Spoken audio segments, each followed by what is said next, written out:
আগামী ৫ নভেম্বর যুক্তরাষ্ট্রের প্রেসিডেন্ট নির্বাচন। এরই মধ্যে রিপাবলিকান দলের মনোনয়ন পেয়েছেন ডোনাল্ড ট্রাম্প, আর দ্বিতীয় মেয়াদে ক্ষমতায় আসার জন্য ডেমোক্র্যাট পার্টির হয়ে লড়বেন জো বাইডেন। এই নির্বাচন অন্য রকম উত্তাপ ছড়াচ্ছে দেশটিতে।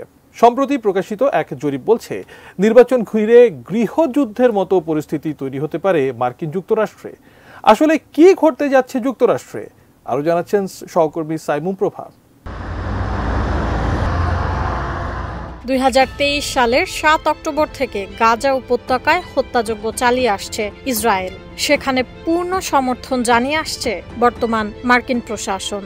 যুক্তরাষ্ট্রের এবারের প্রেসিডেন্ট নির্বাচনে গাজা ইস্যু বর্তমান মার্কিন প্রেসিডেন্ট জো বাইডেনকে বেশ ভোগাতে পারে বলে ধারণা করা হচ্ছে। এ নিয়ে দেশের অভ্যন্তরেই প্রচণ্ড চাপে রয়েছেন ৮১ বছর বয়সী এই প্রেসিডেন্ট।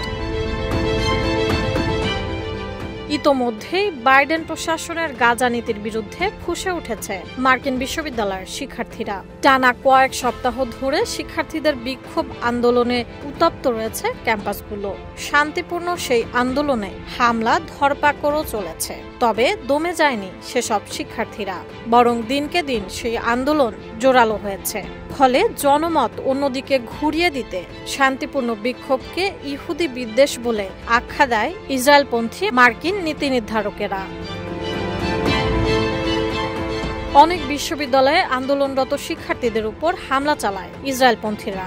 এতে উত্তপ্ত হয়ে ওঠে পরিস্থিতি। বৃহস্পতিবার এক টেলিভিশন ভাষণে শিক্ষার্থীদের আইন মানার অনুরোধ জানান মার্কিন প্রেসিডেন্ট জো বাইডেন। তবে তাদের উপর হামলা ও পুলিশি নির্যাতন নিয়ে কোনো মন্তব্যই করেননি তিনি। এতে মুসলিম ভোটারদের থেকে আরও দূরে চলে গেছেন বাইডেন, এমনটাই মনে করছেন বিশ্লেষকেরা। ফলে আসন্ন নির্বাচন বাইডেনের জন্য বয়ে আনতে পারে নেতিবাচক ফল।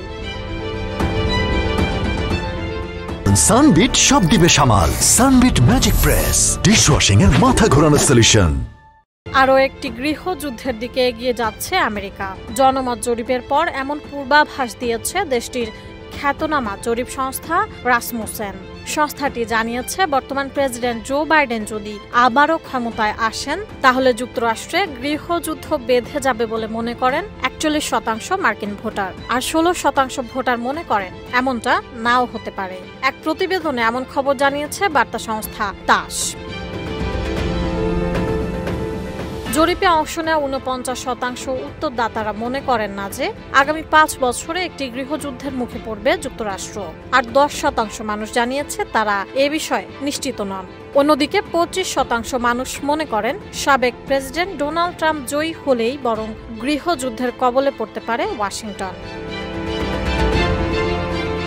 তাস জানায়, আলোচিত জরিপটি ২১ থেকে ২৩ এপ্রিলের মধ্যে করা হয়েছিল, যেখানে ১১০০-র বেশি মানুষ অংশ নিয়েছিলেন। অংশগ্রহণকারী সবাই আসন্ন মার্কিন নির্বাচনের ভোটার। তবে এই জরিপের তথ্য যথেষ্ট গুরুত্ব পাচ্ছে মার্কিন নির্বাচন বিশ্লেষকদের কাছে বলে জানা গেছে। সাইমুম প্রভা, এটিএন নিউজ।